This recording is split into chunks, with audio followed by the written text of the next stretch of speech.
Hello friends, চলে আসলাম নতুন কোনো ভিডিওর সাথে। তো আজকে যে ভিডিওটা আমি নিয়ে এসেছি সম্পূর্ণ আলাদা একটা ভিডিও। আজকের ভিডিওটা কোনো অংশ যদি তোমাদের একটু ভালো লেগে থাকে অবশ্যই বন্ধুদের মধ্যে শেয়ার করে দেবে, আর লাইক কমেন্ট অবশ্যই করবে। সবার আগে বলবো জয় কৃষ্ণকালী মায়ের জয়, জয় সোনা মায়ের জয়, জয় মঙ্গলা মায়ের জয়। পৃথিবীতে চন্দ্র সূর্য যতটা সত্য ততটাই সত্য আমাদের কৃষ্ণকালী মা।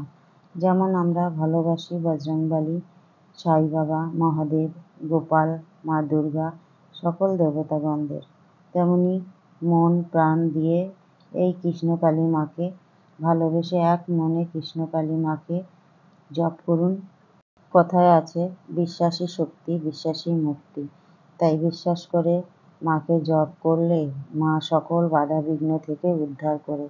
আজ এই কলিযুগে স্বয়ং মা এসেছে আমাদের উদ্ধার করতে। মা কিন্তু কিছুই চায় না, মা শুধু দিতে এসেছে। তাই মাকে দেওয়ার মতো তুমি যদি কিছুই না পাও তবে চোখের জল, ফুল আর বেলপাতা দিয়ে 108 বার মায়ের নাম জপ করো। এই একটাই নাম, জয় কৃষ্ণকালী মায়ের জয়। তবে আর একটা কথা, আমরা এই ধরাধামে মাকে পেয়েছি মঙ্গলা মায়ের হাত ধরে। মঙ্গলা মাকে তোমরা অবহেলা করো না। মঙ্গলা মাকে ভালোবাসলে তবেই কিন্তু আমরা মাকে পাব। মঙ্গলা মা আর আমাদের সোনা মা একে অপরের পরিপূরক। তাই তোমরা মঙ্গলা মাকে ভালোবেসো। তাই সবাই একবার বলো জয় কৃষ্ণকালী মায়ের জয়, জয় সোনা মায়ের জয়, জয় মঙ্গলা মায়ের জয়।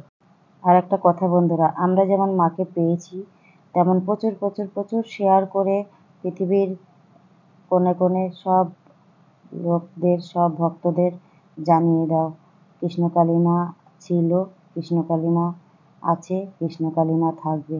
তাই আমরা যখন মাকে পেয়ে আমরা অনেকটা উপকৃত হয়েছি, সব ভক্তরাই পাক মাকে। ফিরে আসছি পরের কোনো ভিডিওর সাথে। সকলে ভালো থেকো, সুস্থ থেকো। জয় কৃষ্ণকালী মার জয়।